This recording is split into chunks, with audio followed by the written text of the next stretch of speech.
আর্থিক প্রাপ্য নিয়ে কেন্দ্র রাজ্য চাপানুতোর বঞ্চনার অভিযোগ এ রাজ্যে নতুন নয়।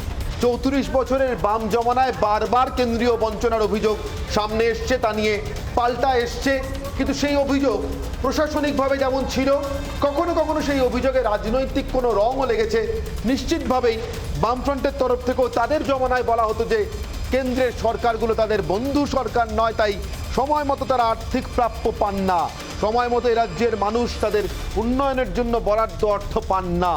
তাপবিদ্যুৎ প্রকল্প তৈরি হোক বক্রেশ্বরে অথবা অন্য কোনো প্রজেক্ট, এই বিধাননগরে এই তথ্য প্রযুক্তি শিল্পের বিষয়ে অনুমতি মেলার বিষয় হোক, বারবার আমরা দেখেছি কেন্দ্র এবং রাজ্য তরজায় জড়িয়েছে উন্নয়ন নিয়ে, উন্নয়নের প্রাপ্য নিয়ে, তার অনুমতি নিয়ে। কিন্তু এই তরজায় কখনো এমন গুরুতর রাজনৈতিক রং এবং গুরুতর রাজনৈতিক অভিযোগ আসেনি যে শুধুমাত্র রাজনৈতিক কারণে একটি রাজ্যে অন্য একটি রাজনৈতিক দলের সরকার আছে যা কেন্দ্রের ক্ষমতায় আসীন সরকারের সঙ্গে মতে পথে মেলে না বলে সেই রাজ্যের বিরুদ্ধে, দল নয় সেই রাজ্যের বিরুদ্ধে আর্থিক অবরোধ জারি করেছে কেন্দ্র।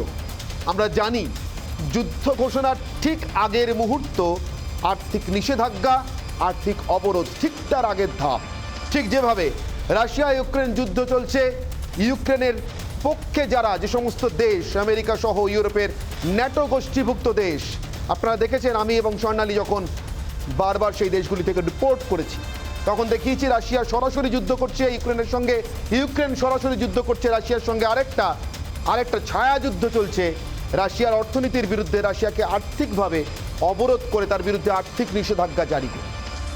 এই রাজ্যের সরকার, তার ক্ষমতায় আসীন দল, তা পছন্দের হোক অপছন্দের হোক, রাজ্যটা তো দেশের একটা অঙ্গরাজ্য, দেশেরই অঙ্গরাজ্য, দেশেরই মানুষদের বিরুদ্ধে দেশের কেন্দ্রীয় সরকার শুধুমাত্র পছন্দের সরকারের ক্ষমতায় রাজ্যে নেই বলে আর্থিক অবরোধ জারি করেছেন, মানে কার্যত আর্থিক যুদ্ধ ঘোষণা করেছে।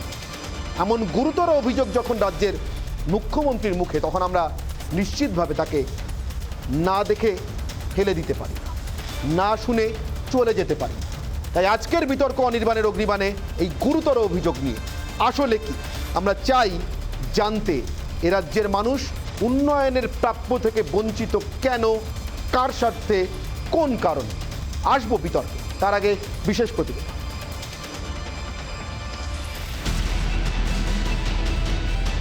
বঞ্চনার অভিযোগ ছিলই, আরও এক ধাপ এগিয়ে এবার আর্থিক অবরোধের অভিযোগ। রাজ্যকে ইকোনমিক্যাল ব্লকেট করছে কেন্দ্র, অভিযোগে খড়গহস্ত মুখ্যমন্ত্রী। মুখ্যমন্ত্রীর অভিযোগ রাজনৈতিক কারণেই নাকি এমন অবরোধ।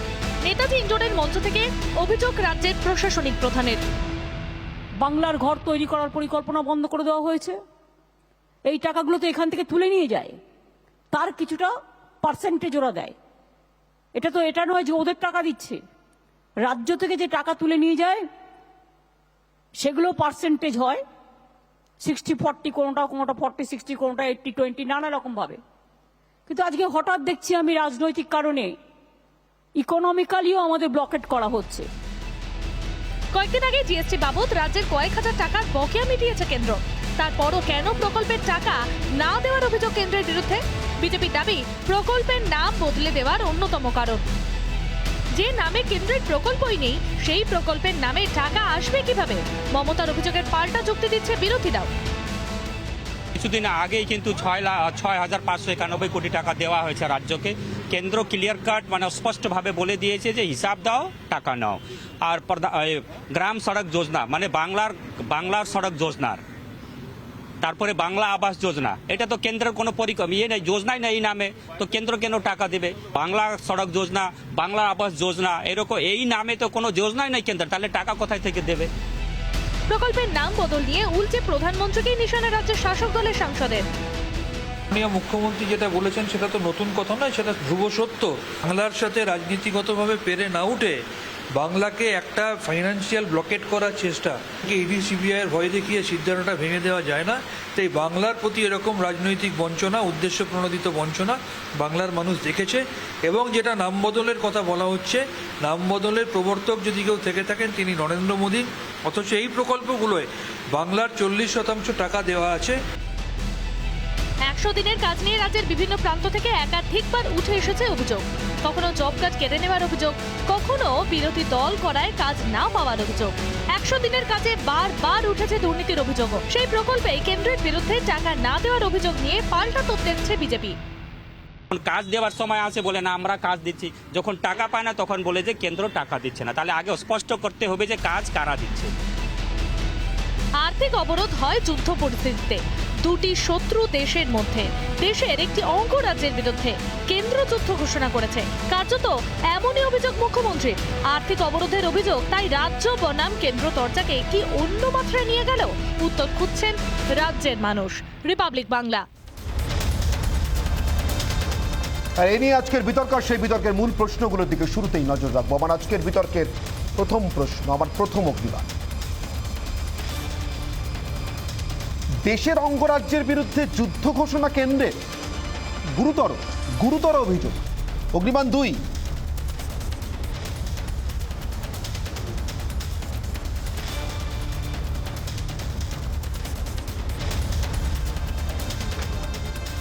কথায় বলে হিসেবের করি বাঘে খায় না।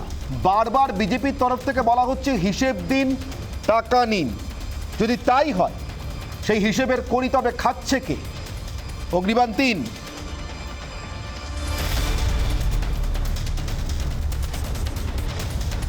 বলা হচ্ছে হিসেবের গরমিল, তাই প্রাপ্য মিলছে না বা পরবর্তী বরাদ্দ মিলছে না। মুখ্যমন্ত্রী বলছেন রাজনৈতিক কারণ। হিসেবের গরমিল না রাজনীতির গরমিলে বঞ্চনা?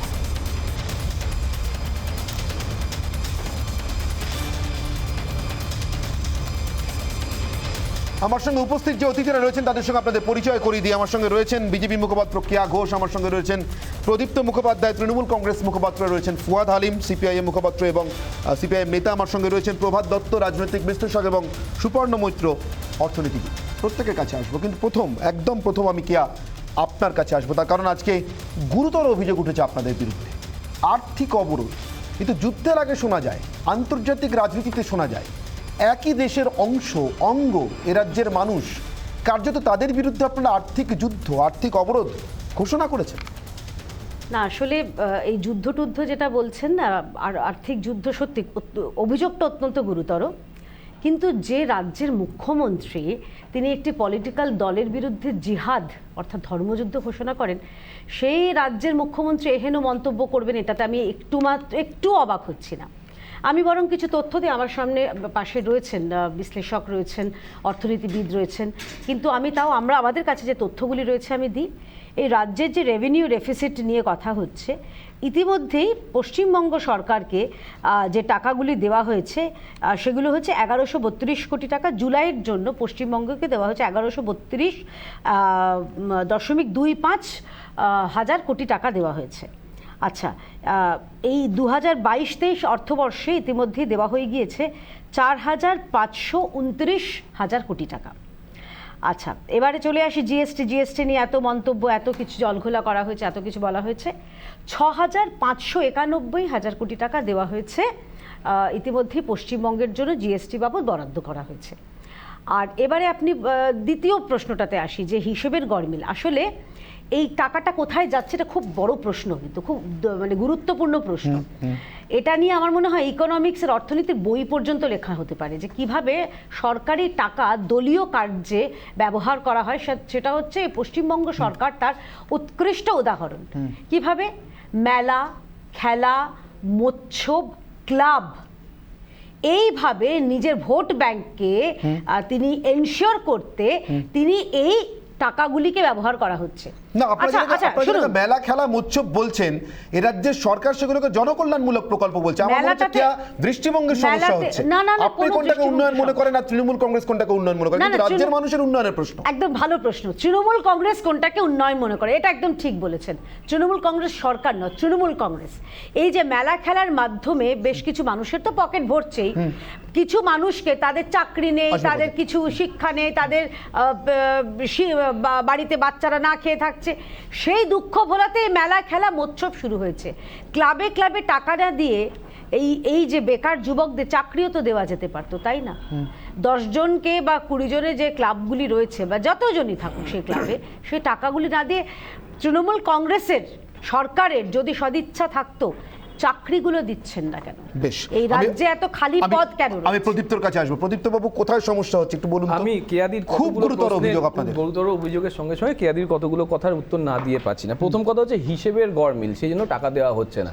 তাহলে গিরিরাজ সিং যেখানকার মন্ত্রী, মানে যে রাজ্য থেকে উনি রিপ্রেজেন্ট করছেন, সেই রাজ্যেতে যে টাকার হিসাব দেখা যাচ্ছে, এবং সেটা আমি বলছি না, সেটা নিশ্চয়ই সুপর্ণদা রয়েছেন, প্রভাত স্যার রয়েছেন, তারা বলবেন আমার কথা অনুযায়ী, যে সেন্ট্রাল গভর্নমেন্টের যে পার্টিকুলার ওয়েবসাইট রয়েছে মনরেগা নিয়ে, সেখানেই পরিষ্কার রয়েছে বিহার একটা নির্দিষ্ট সংখ্যক টাকা পায়নি এই 100 দিনের কাজে। আর আমরা কিন্তু খুব স্পেসিফিক, আমরা কোথায় কোথায় টাকা পাইনি। কেয়াদি 3টে উদাহরণ দিল, কিন্তু সেই 3টে উদাহরণের মধ্যে আমাদের দাবি করার যে উদাহরণগুলো তার সঙ্গে ম্যাচ নেই। না, তাহলে আমার একটা প্রশ্ন, আমি যদি শেষ করে বিহার আমি টাকা কেয়াদি পেয়ে থাকে, প্রচন্ড প্রশ্ন করেছি তাহলে- আমাকে। তাহলে- একটা গড়মিলের হিসাবটা বললাম, গিরিরাজ সিং এর রাজ্য কি তাহলে গড়মিল করেছে? Point number 1।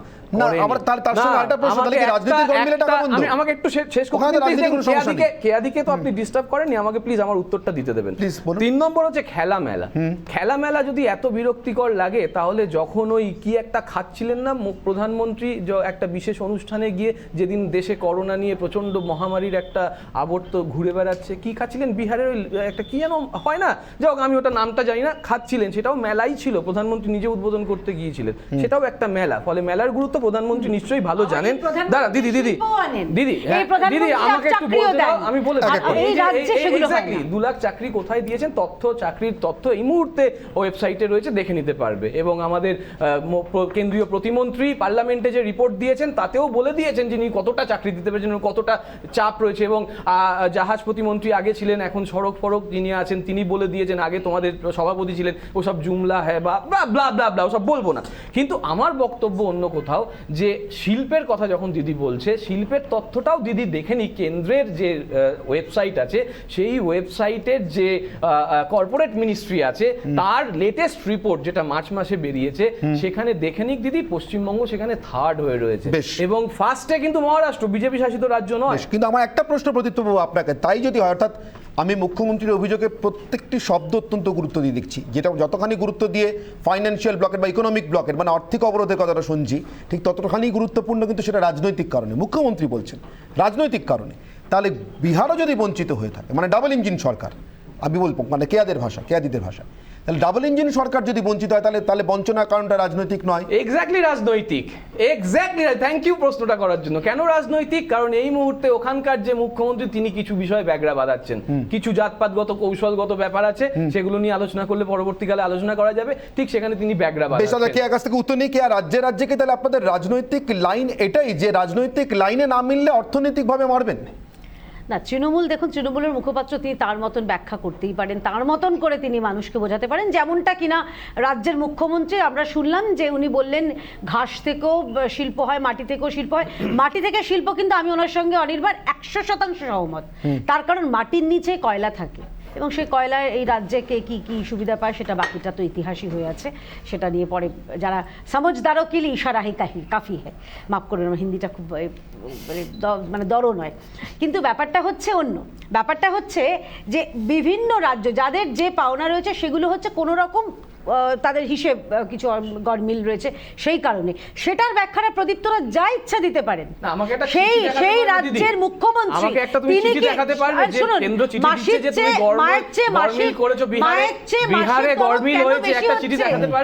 চেয়ে মাসে ধরো আপনি আমাকে দেখাতে পারবেন? নীতিশ বাবু কি আপনাদের মুখ্যমন্ত্রীকে ফোন করে বলেছেন? আপনি তো আমাদের রাজ্যে বললেন, আপনি তো বিহার নিয়ে এত বিহার নিয়ে তো আপনার এত চোখের জল ভাসছে।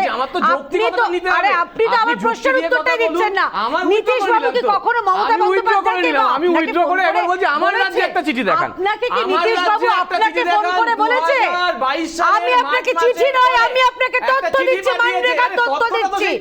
মানরেগাতে এত মাটি কাটা হয়েছে, একটা রেসপন্সিবনেস থাকে, প্রদীপ্ত বাবু অত মাটি নেই পশ্চিমবঙ্গে। উল্টে মাটিটা যদি অত মাটি কাটা হতো, আমি চিৎকার করলে এখনই অনির্বাণ বললে আমাদের প্রধানমন্ত্রীর যে ইউটিউব হ্যান্ডেল আছে, তার 8 বছর আগেকার একটা ভিডিও এখানে চালাতে পারে। অনির্বাণের শোতে এসে বলেছিলাম যে মাটি পুকুর কাটা হচ্ছে, একটা মাঠের মধ্যে পুকুর কাটা, দুর্নীতি রাজনীতি যে খণ্ডন করা চোরের যেতে মায়ের পারে। বড় যদি গলা, আমাকে allow সেটা করে প্রদীপ তো আমি আরেকবার দর্শকদের প্রমাণ উদ্দেশ্যে করছে। বলছি যে প্রদীপ just তো আজ আরেকবার থেকে 10 প্রমাণ বছর করছে। আগে হ্যাঁ, আপনি আচ্ছা, 30 শুধুমাত্র সেকেন্ড প্রদীপ্ত বাবু বলুন, আমি 30 শুধুমাত্র সেকেন্ড। দর্শকদের অনুরোধ করছি যে আপনারা সার্চ করে নিন, আমাকে আমার কথা বিশ্বাস করতে হবে না, ইউটিউবে যান, নরেন্দ্র মোদীর কেন্দ্র সরকারের বঞ্চনা নিয়ে 8 বছর আগের ভিডিওটা একটু দেখে নিন, ছেড়ে দিন। 2 নম্বর আসুন, নরেন্দ্র মোদীর পেট্রোলের দাম 7 টাকা 75 পয়সা বেড়েছিল, সেই সময় কেন্দ্র সরকারের প্রতি তার কি বক্তব্য ছিল শুনে নিন। স্মৃতি ইরানির কি বক্তব্য ছিল 9 বছর আগে শুনে নিন। আমি পার্টিকুলার ডেট ধরে ধরে বলতে পারি। আমার বক্তব্য হচ্ছে এরা মানুষকে কে কিভাবে বঞ্চনা করছে এই তথ্যটার বাইরে এরা বেরোতে পারবে না। কেন জানেন তো? এরা বিতর্ক করতে জানে, কিন্তু এরা তথ্যসূত্র জানাতে পারে না। আমি তথ্যসূত্র চাইছি। তথ্যসূত্র চাইছেন, 30 সেকেন্ড কিয়া। উনি এতক্ষণ চমৎকার রাজনৈতিক বক্তব্য রাখলেন, কিন্তু কোনো তথ্যসূত্র আমি দেখলাম না। নরেন্দ্র মোদী কি বলেছিলেন? উনি যদি নরেন্দ্র মোদীর এত বড়ই ফলোয়ার হন, নরেন্দ্র মোদী তো তেলের দাম শেষ কমিয়ে দিয়েছেন, মুখ্যমন্ত্রী কেন কমাচ্ছেন না? মা মাটি মানুষের সরকার, মানুষের জন্য তাদের মানুষের চোখের জলে তাদের কিছু হৃদয় গলছে না। আমি খুব স্পষ্টভাবে বলতে চাইছি যে মনরেগার যে এত মাটি কাটা হয়েছে, যেগুলো খাতায় কলমে দেখা হয়েছে, বহু ভুয়ো নাম রয়েছে, মৃত নাম রয়েছে, আর এত মাটি যদি কাটা হতো, পশ্চিমবঙ্গে হিমালয় পর্বত হয়ে যেত আরেকটা। আপনাদের চ্যানেলে দেখেছিলাম অনির্বাণ, না কাটা হয়নি। দাঁড়ান, আপনার সময় আটকায়নি, তাহলে না আপনাকে আটকায়নি হয়ে গেছে, আমি না দেখে বলছি না। আটকেছেন, দাঁড়ান আমি একটা 30 কথা, সেকেন্ড ছাড়া কথা বলছি আপনাদের না। চ্যানেলে আমি যে অনির্বাণ বললাম, আমি আমি যুক্তি দিয়ে দেখেছিলাম কথা বলি। একজন মাঠ থেকে উঠে বললেন এই আমি পুকুর থেকে উঠলাম। আপনাদের চ্যানেলে সেই দুর্নীতির অভিযোগ বহুবার সামনে এসেছে। সেই টাকাগুলো চাইছে আমি একবার শুধুমাত্র দুষ্টু ভাইদের পকেট হবে না, বেশ, সেটা বেশ। মুখ্যমন্ত্রী আমি নিজে একবার- ধরছে। পকেটে ভরবে, সেই কারণে টাকা চাই, আরো চাই, আপনি আরো বলুন, দাও তাহলে টাকা। হিসাবের গড়মিলের চিঠিটা কোথায় গেল? আরো দাও টাকা। আমি ডক্টর ফুয়াদ আলিম এবং সন্দীপা চক্রবর্তী কংগ্রেসের থেকে আমার সঙ্গে যোগ দিয়েছেন, কংগ্রেস মুখপাত্র। আমি আপনাদের কাছেও যাবো পর্যায়ক্রমে। প্রথমে ডক্টর ফুয়াদ আলিম, আমি আপনার কাছে আসছি ফুয়াদবাবু। তার কারণ 34 বছরের বাম জমানায় আমরা কেন্দ্রীয় বঞ্চনার কথাটা বারবার শুনেছি, কিন্তু আমি চূড়ান্ত টানাপোড়েনের সময়ও, মানে যতটা আমার মনে পড়ছে, আমার স্মৃতি যতটা আমি রিকালেক্ট করতে পারছি, অশোক মিত্রের সঙ্গে একবার প্রণব মুখোপাধ্যায় একটা চূড়ান্ত চিঠি চালাচালি হয়েছিল। কি একটা টাকা প্রণববাবু বলেছিলেন মঞ্জুর হয়ে গেছে, সেটা শেষ পর্যন্ত এসে পৌঁছয়নি। পরবর্তী সময় এমন নানা বারবার দেখা গিয়েছে, কিন্তু কখনো এই অভিযোগটা নির্দিষ্ট করে, মানে আপনারা যারা শ্রেণী রাজনীতির কথা বলেন তাদের মুখ থেকেও শুনিনি যে কেন্দ্র আর্থিক অবরোধ শুরু করেছে রাজনৈতিক কারণে, মানে যেটা যুদ্ধের আগের ধাপ। এই মুখ্যমন্ত্রীর আজকের এই বক্তব্যের পরিপ্রেক্ষিতে আমি আপনার প্রতিক্রিয়া যাই যে আপনারা এটাকে কীভাবে দেখছেন? কার্যত কি এটাই হয়? পছন্দের সরকার না থাকলে এটা কি আপনারাও ফেস করেছেন, নাকি আর্থিক অবরোধটা বাড়াবাড়ি মনে হচ্ছে? কোনটা? এটা তো একটা হাস্যকর পর্যায়ে নামিয়ে দিয়েছে বিজেপি এবং তৃণমূল কংগ্রেস। কেন আপনাকে বুঝতে হবে যে এই প্রকল্পটা শুরু হয়েছিল 1985 সালে, নামকরণ করা হয়েছিল এবং দীর্ঘদিন ধরে, মানে বাম আমল এখানে পশ্চিমবাংলা, আমরা কোনোদিন এই প্রকল্পর নাম পরিবর্তন অথবা যে এই খাতায় টাকা আসছে কেন্দ্র সরকার থেকে, তাকে হচ্ছে সাধারণ মানুষের কাছে একটা হচ্ছে অন্য ধারণা তৈরি হোক যে আমরা করছি রাজ্যের তরফ থেকে, এইরকম কোনো হচ্ছে পদক্ষেপ গ্রহণ করা হয়নি। মানুষের টাকা, মানুষ কেন্দ্র সরকারকে যে কর দেয় সেই বাবদ সেই টাকাটা আসবে মানুষের খাতায়, সেটা খরচ হবে। এটা হচ্ছে সরল ব্যাপার। প্রথম পদক্ষেপ নরেন্দ্র মোদী সাহেব নিলেন, উনি হচ্ছে 2005-15 সালে এর নামটাই হচ্ছে আমূল ভাবে পরিবর্তন করে দিলেন। ফলে উনি এরকম একটা ধারণা তৈরি করার চেষ্টা করলেন যে এই কাজটা হচ্ছে নতুন করে বিজেপি গোটা ভারতবর্ষের মধ্যে করছে, এবং মমতা বন্দ্যোপাধ্যায় সেই কাজটাকে অনুপ্রেরণা পেয়ে উনি হচ্ছে এক ধাপ এগিয়ে নিয়ে গেলেন এবং পশ্চিমবাংলার একই প্রকল্পের টাকা উনি এইভাবে হচ্ছে মানুষের কাছে পরিবেশন করার চেষ্টা করলেন, যেমন উনি হচ্ছেন এই টাকাটা দিয়ে দিচ্ছেন। ফলে টানাপোড়েনটা হচ্ছে দুটি একেবারে সংকীর্ণ দৃষ্টিভঙ্গি, ভারতীয় জনতা পার্টি এবং তৃণমূল কংগ্রেস। কিন্তু আমার একটা প্রশ্ন এখানে ফুয়াদবাবু, যে ইন্দিরা আবাস যোজনার নাম প্রধানমন্ত্রী আবাস যোজনা, আপনি যেটা বলছেন ইন্দিরা আবাস যোজনার নাম প্রধানমন্ত্রী আবাস যোজনা, কিন্তু নিশ্চিতভাবে ইন্দিরা গান্ধীর প্রতি সম্পূর্ণ সম্মান রেখেই বলছি, তিনি যেমন এই দেশের প্রধানমন্ত্রী, তারপরেও অনেকে প্রধানমন্ত্রী হয়েছেন, ভবিষ্যতেও আর অনেকে হবেন। প্রধানমন্ত্রী মানে তো নরেন্দ্র মোদীও নন, প্রধানমন্ত্রী মানে ইন্দিরা গান্ধীও নন। যখন যিনি প্রধানমন্ত্রী হবেন তার নামে একটি প্রকল্পের নামকরণ করলে সেটা রাজনৈতিক ফায়দা বা সুবিধা পাওয়া প্রকল্প বা চেষ্টা বলে কেন মনে হচ্ছে আপনাদের? যদি 30 সেকেন্ডে উত্তর দেন প্লিজ। এই বিষয়টা হচ্ছে তোমরা তো পুরো আলোচনাটা করতে দেবে না, ফলে এটাই হচ্ছে আরেকটা সমস্যা। সমস্যা এখন যেটা হচ্ছে মূল প্রশ্ন যেটা আমাদের করা উচিত, যে মমতা বন্দ্যোপাধ্যায় কি নিজের তৃণমূল যিনি হচ্ছে রাষ্ট্রপতির যিনি ক্যান্ডিডেট, ওনাকে ভোট দেবেন কি দেবেন না, এটা হচ্ছে মূল প্রশ্ন। ভারতীয় জনতা পার্টি তারা হচ্ছে যেই কথাবার্তা বার্তালাপ করছে তাতে মনে হচ্ছে তৃণমূল কংগ্রেসের হচ্ছে যারা রাষ্ট্রপতির পক্ষে দাঁড়ানোর কথা তারা হচ্ছে ভেঙে পড়বে, এটাই হচ্ছে মূল বিষয়। এখন এটাকে আড়াল করার জন্য একটা হচ্ছে বাক্য বিনিময় তো করতে হবে, এটা তো পিওর রাজনীতির কথা, এর রাজনীতি ছাড়া তো কিছু নয়। এখানে রাজ্যের বঞ্চনা এবং হচ্ছে কেন্দ্রের বঞ্চনা, এর থেকে আরো বড় প্রশ্ন উঠে আসছে যে আমাদের তৃণমূল দল এবং ভারতীয় জনতা পার্টি তারা কিভাবে হচ্ছে আপোষ করছে এবং মানুষের কাছে একটা মেকি বিরোধ হচ্ছে পরিবেশন করছে, এটা হচ্ছে মূল বিষয়। মানুষের টাকা মানুষের কেয়া এবং প্রদীপ্ত দুজনের কাছ থেকে 30 সেকেন্ড করে নেব। রাজ্যের মানুষের উন্নয়নের প্রশ্ন আপনারা মেকি বিরোধ করে আলটিমেটলি তো রাজ্যের মানুষ সাফার করছে, মেকি বিরোধ 30 সেকেন্ডে প্লিজ। প্রশ্নটা ছিল হচ্ছে যে টাকা বাকি আছে কি নেই বা কেন্দ্র সরকার বঞ্চনা করছে কি করছে না। এখন সিপিএম করতে গেলে একটা মধ্যস্থতা করতেই হবে, সিপিএম করতে গেলে দুটোনের মধ্যে ব্যালেন্স করে দুজনকে বিজেমূল তত্ত্ব দিতে হবে, যদি ওদের কেন্দ্র নেতারা সেটাকে সরিয়ে দেয়। আর আজকে দাঁড়িয়ে সব থেকে বড় প্রতিবাদ মুখ যদি কেন্দ্র সরকারের কেউ থেকে থাকে সেটা হচ্ছে মমতা বন্দ্যোপাধ্যায়। কিন্তু আপনার ফুয়াদ বাবুর কথাকে সমর্থন করেই বলছি যে এই যে স্বাবলম্বন যোজনা, এটা ছিল 2008 সালে একটা প্রজেক্ট যেটা নিয়ে আসে তৎকালীন ইউপিএ সরকার, সেটার নাম পাল্টে হয়ে যায় 2015 সালে অটল পেনশন যোজনা। নাম পরিবর্তন কারা করছে? কেন্দ্রীয় সরকার করছে। 28টা প্রজেক্টের নাম পরিবর্তন করেছে। 28টা প্রজেক্টের নাম পরিবর্তন করছেন কিয়া? যদি উন্নয়নই চান আপনাদের নাম নিয়ে এত কোনো চিন্তা, নামে কি এসে যায়? 30 সেকেন্ড। আমি নামটামের প্রসঙ্গ পরে আসছি, প্রথমে ফুয়াদ সাহেব যেটা বললেন যে মেকি বিরোধ, মেকি বিরোধ কারা করছে? যারা এই রাজ্যে বামেদের সঙ্গে লড়াই করছে, আবার পরক্ষণে গিয়ে নবান্নে গিয়ে ফিশ ফ্রাই খাচ্ছেন, তারা আবার তৃণমূলের দেওয়া যিনি রাষ্ট্রপতি পদপ্রার্থী তার সঙ্গে তার সমর্থন করছেন। মেকি বিরোধ বামেরা করে এসছে বরাবরই, আমরা দেখেছি। তারা এখন তাদের যে চিরশত্রু কংগ্রেস তাদের পর্যন্ত হাত ধরেছেন ভোট বৈতরণী পার হতে। এই সিপিএম এর কাছে বা বামেদের কাছে অন্তত মেকি বিরোধের কথাটা আমি একেবারেই শুনতে রাজি নই। বেশ, আমি এগুলো উপহার আপনারা দিচ্ছেন, অর্জুন সিংকে আপনারা উপহার হিসেবে গ্রহণ করেছিলেন আবার ফেরত পাঠাচ্ছেন। তাতে আপনাদের কি এসে যাচ্ছে? আপনি বলুন, আপনাদের সঙ্গে তো তৃণমূলের বিরোধ রয়েছে। আচ্ছা, আমি ধরে নিলাম আপনার আমাদের মতন মেকি বিরোধ নেই, তাহলে তৃণমূলের পদপ্রার্থীকে আপনারা সমর্থন দিচ্ছেন কেন? নিজেদের একটা মুরদ নেই একটা প্রার্থী দেওয়ার? আপনাদের নিজেদের কি মুরদ নেই মশাই প্রার্থী দেওয়ার? তাহলে তৃণমূলের প্রার্থীকে আবার এদিকে সমর্থনও করছেন, আবার মুখে অন্যদের মেকি বিরোধ বলছেন। প্লিজ এই দ্বিচারিতাটা করবেন না, প্লিজ এই দ্বিচারিতাটা করবেন না। আরে আপনি ভদ্রসভ্য হন না কেন? আপনাকে সত্যি কথা বলছি বলে গায়ে লাগছে। আপনার গায়ে লাগছে কেন? আমি আপনাকে বললাম আপনারা মেকি বিরোধ করছেন, তাতে আপনার গায়ে লেগে গেল। চমৎকার। শুনুন, আপনি নিজের তথ্য না দিয়ে, তথ্যতে বলতে না পারে ভদ্র সভ্যতে চলে গেলেন। আপনার কি ভদ্রতাটা রইল? আপনার ভদ্রতাটা কোথায় রইল? আপনার আমার প্রশ্নের উত্তরটা দিন না। আপনি আমার প্রশ্নের উত্তরটা দিন না, যে কেন তৃণমূলের সঙ্গে এত যখন আপনাদের সত্যিকারের বিরোধ, তাহলে তৃণমূলের প্রার্থীকে আপনারা সমর্থন দিচ্ছেন কেন? তৃণমূলের প্রার্থীকে সমর্থন দিচ্ছেন কেন? আমি সন্দীপার কাছে যাব। আপনার তো মেকি বিরোধ নেই। সন্দীপার কাছে যাব। সন্দীপা, আমি এক মিনিট কেন সমর্থন? সন্দীপার কাছে যাব। সন্দীপা, এই বিরোধের মানে এই বিরোধ আজকে একটা সম্পূর্ণ অন্য গুণগত মান নিয়েছে। সোজা কথা আমি বলবো, এতদিন একটা বিষয় ছিল বঞ্চনা, রাজ্যের প্রতি কেন্দ্রের বঞ্চনা। আমার ধারণা এই বঞ্চনার তথ্য বিভিন্ন সময় বিভিন্ন রাজ্যে যখনই যে বিরোধী থেকেছেন তারা তুলেছেন এবং তা নিয়ে কিছুটা চাপানুতরও হয়েছে প্রশাসনিকভাবে। রাজনৈতিক কারণে কেন্দ্র ইকোনমিক ব্লকেট তৈরি করছে, এমন গুরুতর অভিযোগ আমি শুনিনি। এই গোটাটাই কি তাহলে নাম আর হিসেবের আড়ালে লুকিয়ে আছে রহস্য? আপনার কি মনে হয়?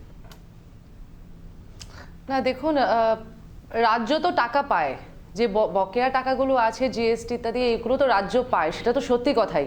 রাজ্যকে তো দেওয়া হচ্ছে না। হ্যাঁ, যদিও 6521 না 91 কোটি একটা বললেন কেয়া দেবী, আমি একটা জায়গায় দেখলাম 6000, সুকান্ত মজুমদার বললেন 6521 কোটি টাকা, 1000 কোটি টাকা।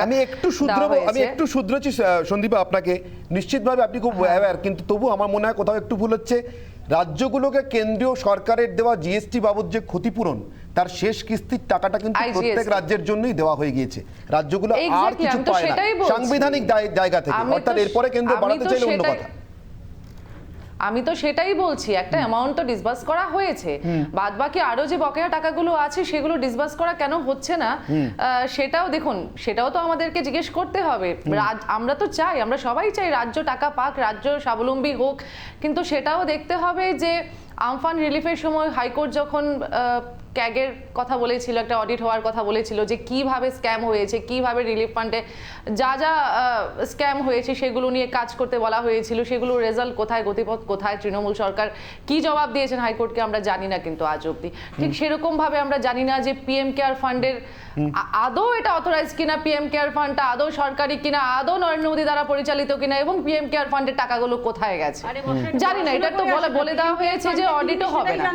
আচ্ছা বলে আপনি মন্তব্য করছেন, তাহলে প্রধানমন্ত্রী রিলিফ ফান্ডে তাহলে সোনিয়া গান্ধী কি করে থাকেন সেটার উত্তর দিন। সন্দীপা শেষ করে নিয়ে আমি তারপর আসবো, কি আপনিও বলার সুযোগ পাবেন। সন্দীপা কমপ্লিট করুন আপনার হয়ে গেছে তো বলি। সন্দীপা বলুন, কমপ্লিট করুন প্লিজ। হ্যাঁ, তো সেখানে কিছুক্ষণ আগে শুনছিলাম কেয়া দেবী অনেক ইকুয়েশন নিয়ে, পলিটিক্যাল ইকুয়েশন নিয়েও কথা বলছিলেন, অনেক কিছুই বলছিলেন, ফুয়াদ বাবুকেও বলছিলেন। আচ্ছা আমার একটু জানতে ইচ্ছে করছে, সত্যিই আমরা জানি না তো এগুলো কিসের জন্য হয়েছে বা কি হচ্ছে, গতিপথ কোথায়, সত্যিই জানি না। আজকে জানতে বসেছি, আজকে রিপাবলিক বাংলার চ্যানেলে আমরা তৃণমূল থেকেও জানতে বসেছি, আমরা বিজেপির থেকেও জানতে বসেছি। দুটি সরকারই তো, একটি দল কেন্দ্রে আছে, একটি দল রাজ্যে আছে। আমরা জানি না যে কি কারণে হঠাৎ করে আবার 50 টাকা বাড়িয়ে দেওয়া হলো রান্নার ডোমেস্টিক সিলিন্ডারে। কি কারণে আজকের দিনে যেখানে আমরা 2014 আগে যেখানে আমরা 400-450 টাকা দিয়ে একটা রান্নার ডোমেস্টিক সিলিন্ডার এলপিজি কিনতে পারতাম, আজকে কি কারণে সেটা আমাদেরকে 1079 টাকা দিয়ে কিনতে হবে বা কিনতে হচ্ছে, আমরা সত্যিই জানি না সেগুলো। আমাদের উত্তরগুলো চাই, মানে সরকার থেকে আমাদের উত্তরগুলো চাই। এই উত্তরগুলো নেওয়ার জন্য অর্থাৎ সাধারণভাবে আপনি শেষ করে দিচ্ছি অনির্বাণ, আমি শেষ করে দিচ্ছি, একটা ব্রেক নিতে হবে আমাকে। একদম সংক্ষেপে বলছি যে আমরা সত্যিই অবশ্যই জানাবো, আমরা সত্যিই জানি না কি কারণে মাননীয় মমতা ব্যানার্জিকে এনডিএ তৎকালীন সময়ে পদবিহীন বা ক্যাবিনেটবিহীন মন্ত্রী করেছিলেন। আমরা জানি না, আমরা জানতে চাই। Nation wants to know, Bengal wants to know. বেশ, আমি জানানোর জন্য যদি কেয়ার কোনো উত্তর থাকে এবং প্রদীপ্ত বাবুর উত্তর থাকে নেব, এবং অবশ্যই বিরতির পরে ফিরে এসে আমার সঙ্গে দুজন বিশেষজ্ঞ বসে রয়েছেন। প্রভাত বাবু, যার সারাটা জীবন কেটেছে পঞ্চায়েত, বিশেষ করে এই স্বায়ত্তশাসিত সরকারগুলোকে নিয়ে, তাদের কাজকর্ম নিয়ে প্রভাতবাবুর কাছে আমি জানতে চাইবো, তার কারণে এই টাকাগুলো সবই খরচা হয় পঞ্চায়েতের মাধ্যমে। সুপর্ণ মৈত্র আমার সঙ্গে রয়েছেন, বিশিষ্ট অর্থনীতিবিদ। কেন্দ্র রাজ্য তরজায় একটা অঙ্গরাজ্যের বিরুদ্ধে আর্থিক অবরোধ জারির অভিযোগ কতটা গুরুতর এবং এই অভিযোগ আগে কখনো ছিল কিনা, বাস্তবতাটাই বা কি? একটা ছোট্ট বিরতির পর ফিরে আসছি, সঙ্গে তখন রিপাবলিক।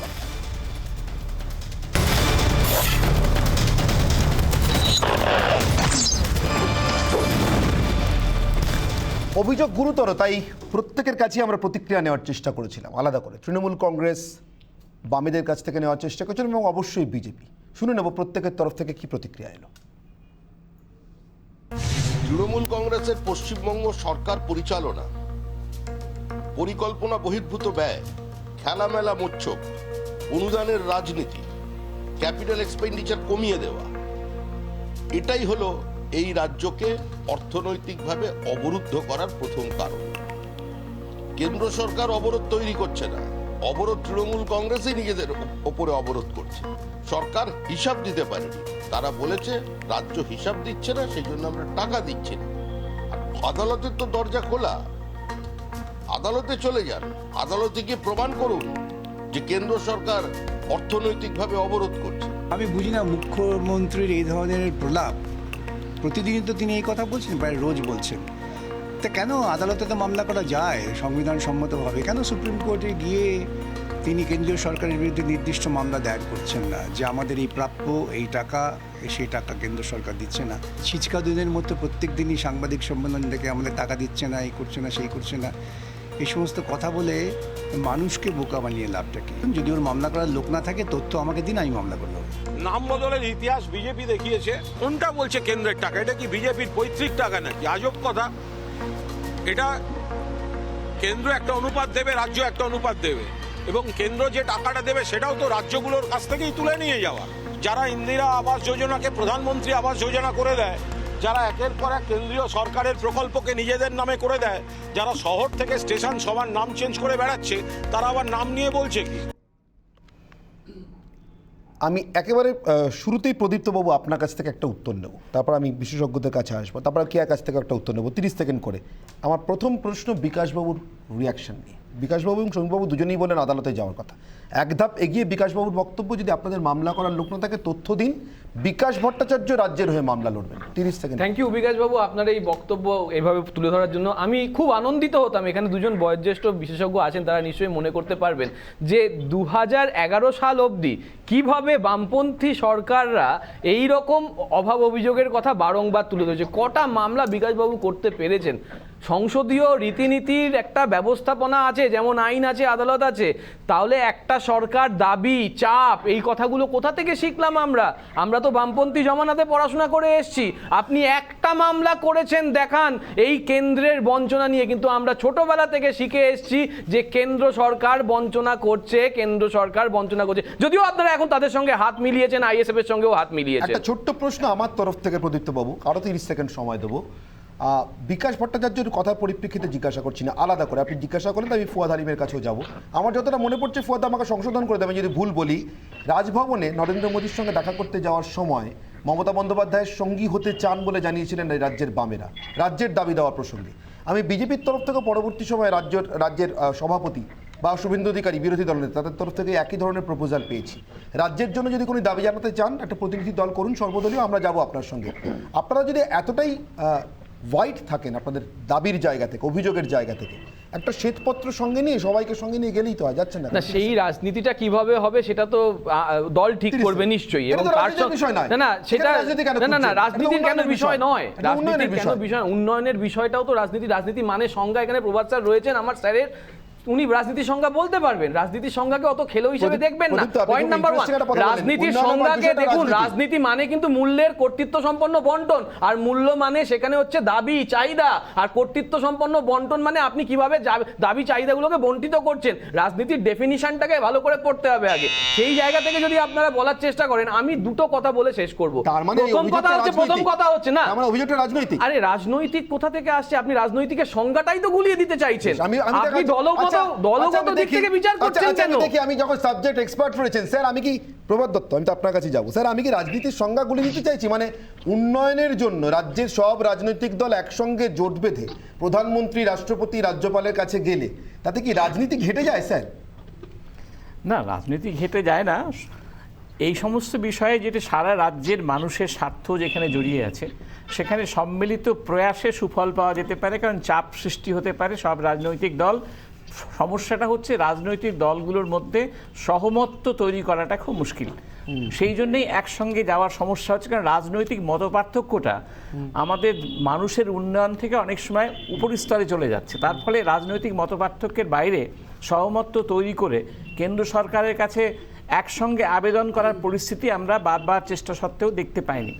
যে মূল বিষয়টা ছিল আলোচনার, আজকে আমার মনে হচ্ছিল যে আলোচনার মূল বিষয়ের যদি আমরা উৎসমূলে যাওয়ার চেষ্টা করি, তাহলে এর একটা সাংবিধানিক রাজনৈতিক উৎসমূল আছে, আর একটা হচ্ছে তার ব্যবহারিক প্রায়োগিক দিকটা যদি দেখি, তাহলে কিন্তু ওই সেন্ট্রালি স্পন্সর স্কিম থেকে শুরু।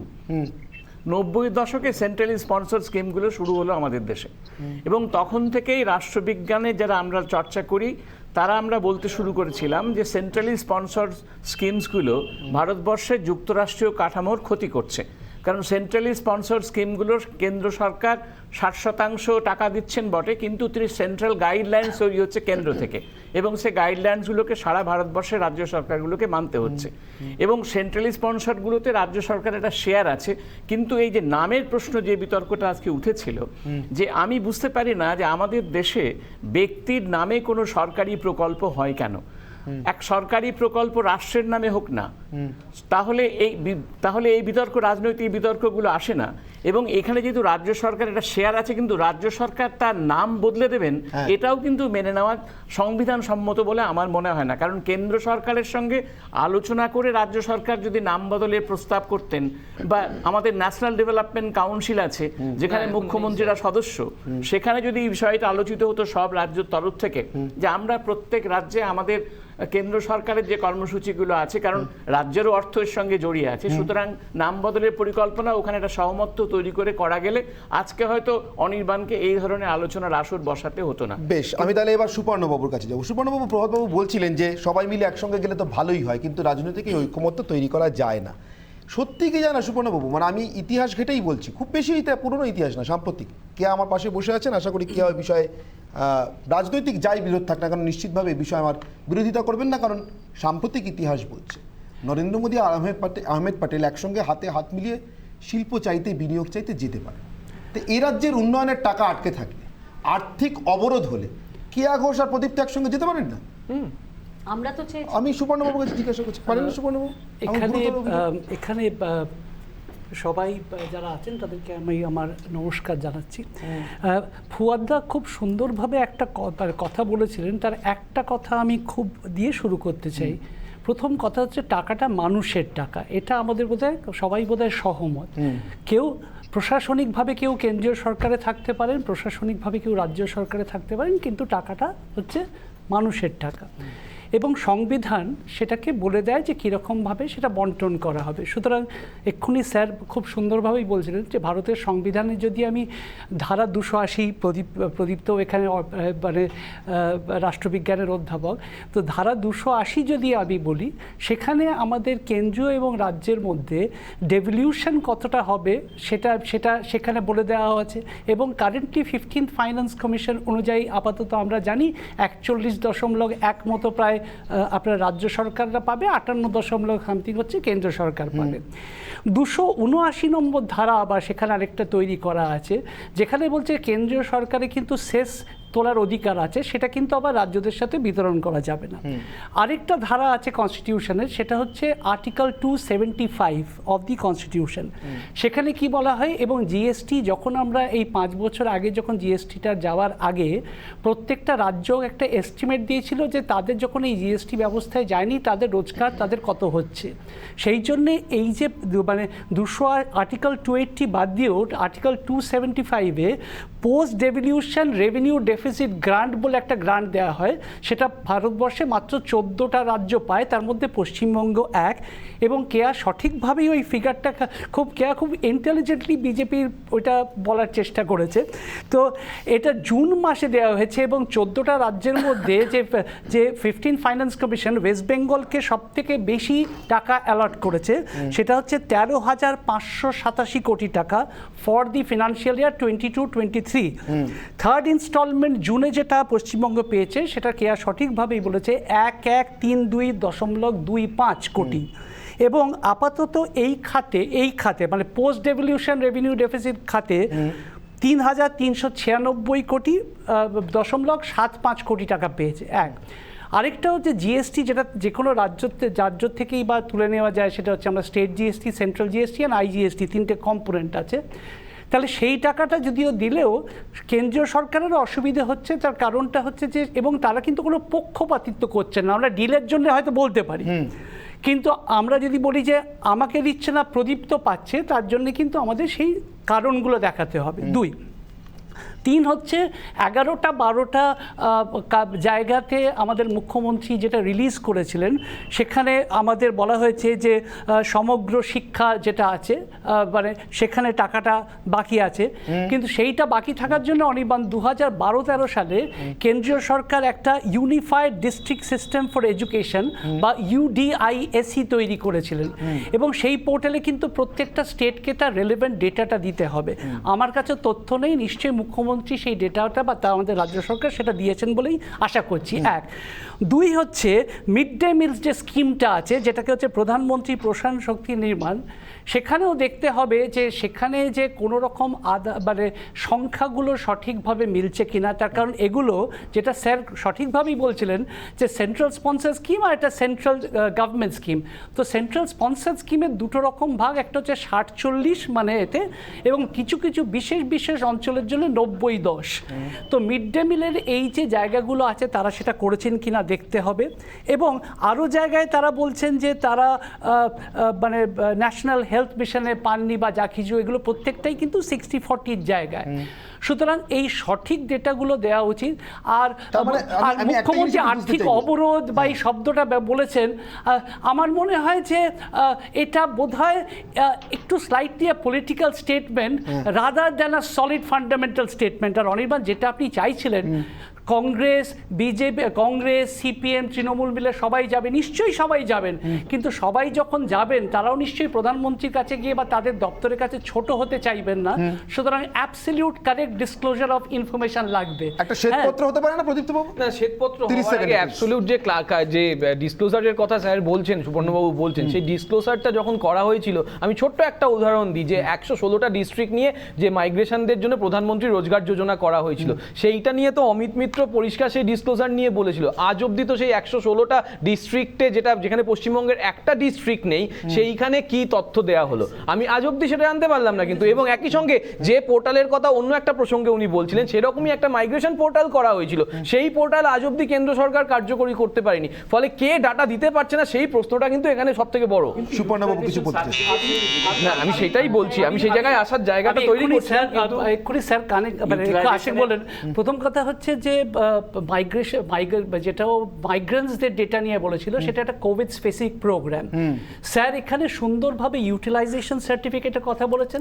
সেকেন্ড হচ্ছে যে আমরা প্রধানমন্ত্রী ইন্দিরা গান্ধী আবাস যোজনার থেকে যে প্রধানমন্ত্রী আবাস যোজনা করা হয়েছে তা নিয়ে আলোচনা হতে পারে, কিন্তু আমি নিজস্ব কোনো রাজ্য যদি অ্যাপ্রুভড সেন্ট্রাল স্পন্সর স্কিমের নাম বদলে দেওয়ার ক্ষমতা তাদের নেই। সুতরাং তারা যদি বলে না তারা যদি বলে বাংলা বাংলা যোজনা, তাহলে রাজস্থান করলো কি? না রাজস্থান কি? না করেছে কি রকম? আমাদের এখানে সময়, তাহলে আমি তো তথ্য দিয়ে বলতে পারি। আমি just go to website of Uttar Pradesh, care কাছে জিজ্ঞাসা করব, এবং আমি কেয়া রাজস্থান তিনটে এক মিনিট প্রদীপ্ত বাবু, চলে যান, দায়িত্ব নিয়ে বলতে সময় দিচ্ছি। আজকে স্যার দুজন বিশেষজ্ঞ যে কথাটা বলছেন, আমি তাদেরকে কেটে দিচ্ছি এইখানে। আমি তথ্য দিয়ে বলতে, আমি শুধু একটা জিনিস বুঝতে পারলাম না, আমি শুধু একটা জিনিস বুঝতে পারলাম প্রদীপ্ত বাবু, সব বুঝলাম প্রদীপ্ত বাবু, নামগুলো পরিবর্তন করেছে রাজ্যগুলো, সব বুঝলাম, কিন্তু আপনারা একটা হোয়াইট পেপার শ্বেতপত্র কেন দিতে পারছেন? সবাই মিলে একসাথে যাওয়া যায় তো। আরে রাজ্যের বিরোধী দলগুলো তো দেবেন না। আচ্ছা অনির্বাণ, আমার একটা বক্তব্য রয়েছে। অনির্বাণ, আমার একটা বক্তব্য রয়েছে।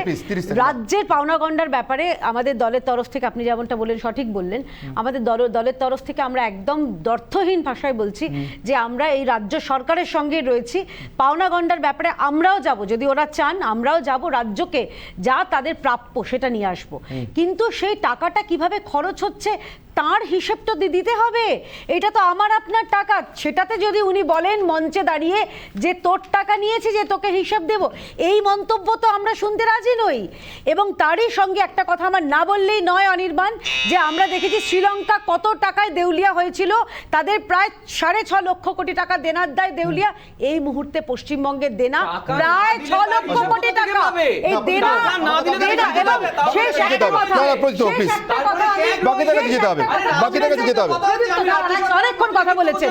কংগ্রেসের প্রতিনিধিকে একটা কথা খালি বলে দিতে চাই, যে যখন আসবেন একটু তথ্য জেনে আসবেন, পড়াশোনা করে আসবেন। আপনি গ্যাসের দাম জানতে চাইছিলেন, তো আপনাকে আপনার জ্ঞাতার্থে জানিয়ে দিচ্ছি, 2014 সালের 1 জানুয়ারি 1 লাফে 14 কেজির সিলিন্ডার 200 টাকা বাড়িয়ে দামটা করা হয়েছিল 1241 টাকা। বেশ, আমি সন্দীপা এবং ফুয়াদা দুজনের কাছে যাব 30 সেকেন্ড করে। প্রথমে ফুয়াদ আলিম, আপনার কাছে 30 সেকেন্ডের জন্য, রাজ্য যদি শ্বেতপত্র দেয় সঙ্গে যেতে রাজি আছেন কেন্দ্রের কাছে দাবি আদায়ের জন্য?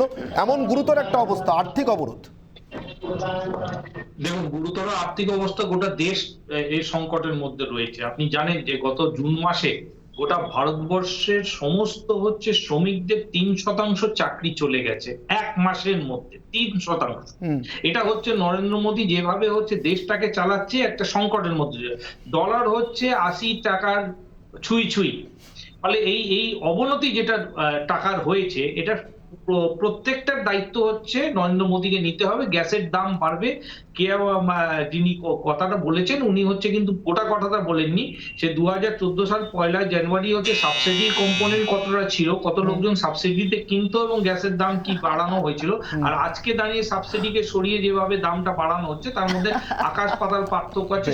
সরকারের রাজস্ব কতটা বাড়বে সেটাই সেই আঙ্গিকে ওনাকে কথা বলা উচিত ছিল। সময় শেষ বাবু, আমি সন্দীপার কাছে যাবো 30 সেকেন্ডের জন্য। সন্দীপা, রাজ্য সরকার শ্বেতপত্র প্রকাশ করলে যাবেন রাজ্যের দাবি নিয়ে কেন্দ্রের কাছে একসঙ্গে দাবি জানাতে? আর্থিক অবরোধের অভিযোগ, সন্দীপা। না দেখুন আমাদের ক্ষুদ্রতম স্বার্থগুলোকে বিসর্জন দিয়ে বৃহত্তম স্বার্থের দিকে এগোতে হবে। হ্যাঁ, রাজ্যের দাবি দাওয়া নিয়ে অবশ্যই মাননীয়া যদি চান আমাদেরকে, আমরা অবশ্যই সর্বদলীয় মিটিংয়ে আমরা থাকবো এবং আমরা রাজ্যের যেন ভালো হয়, রাজ্যের মানুষের যেন ভালো হয় সেই হিসেবে আমরা এগোবো। কিন্তু আমি আবারও বলছি, এখানে আমি আমার বক্তব্য তো রাখতে এসেছি, আমার দলের বক্তব্য তো রাখতে এসেছি, কিন্তু আমি কিছু জানতেও এসেছি সরকারি দলগুলোর থেকে যে কি কারণে যে শ্রীলঙ্কার কথাটা বলা হলো না, কি কারণে সেই শ্রীলঙ্কার একটা পার্টিকুলার একটা ডিপার্টমেন্টে নরেন্দ্র মোদীজি দালালি করলেন আদানির হয়ে, সেটাও আমি জানতে চাইছি। আমি এটাও আমার সময় যেহেতু শেষ, আমি এটার উত্তর নেওয়ার সুযোগ পেলাম না, কিন্তু আমি নির্দিষ্টভাবে নরেন্দ্র মোদী কোনো ভূমিকার কথা উনি বলছিলেন, কিন্তু আমার সময় একেবারে শেষ, আমি কাউকে নতুন করে সময় দিতে পারবো না। ফলে আমার সঙ্গে যারা সময় দিলেন, কেয়া ঘোষ, প্রদীপ্ত মুখোপাধ্যায়, ফুয়াদ হালিম, সন্দীপা চক্রবর্তী, প্রভাত দত্ত এবং সুপর্ণ মৈত্র, অনেক ধন্যবাদ। তবে আপাতত প্রদীপ্তবাবুর কাছে আমার একটা অনুরোধ থাকবে রাজ্যের মানুষের তরফ থেকে, তার কারণ শেষ পর্যন্ত দিনের শেষে তারাই বঞ্চিত, তাই তাদের স্বার্থে একটা শ্বেতপত্র প্রকাশ করে আর্থিক অবরোধের সমস্ত ডিটেলস নিয়ে সবাই বলছেন ঐক্যমত্য, শ্বেতপত্র দিলেই সবাই একসঙ্গে যাবেন, সবাই মিলে একসঙ্গে যান, রাজ্যের মানুষের পাওনা ঘন্টা বুঝে নিয়ে আসুন। অনির্বাণের অগ্নিবাণের বিতর্ক পর্ব এখানে শেষ করছি, সঙ্গে থাকুন রিপাবলিক বাংলা।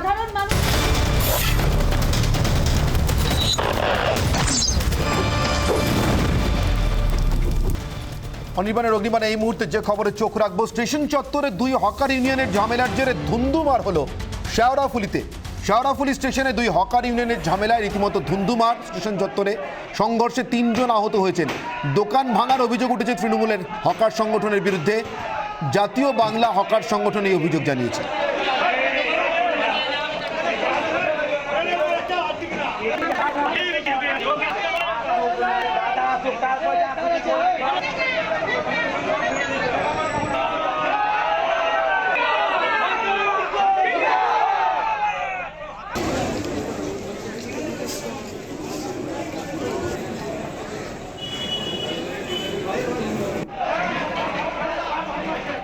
অনির্বাণের অগ্নিবাণ এখানেই শেষ করছি, এরপর চোখ রাখুন সোজাসুজি সোনায়।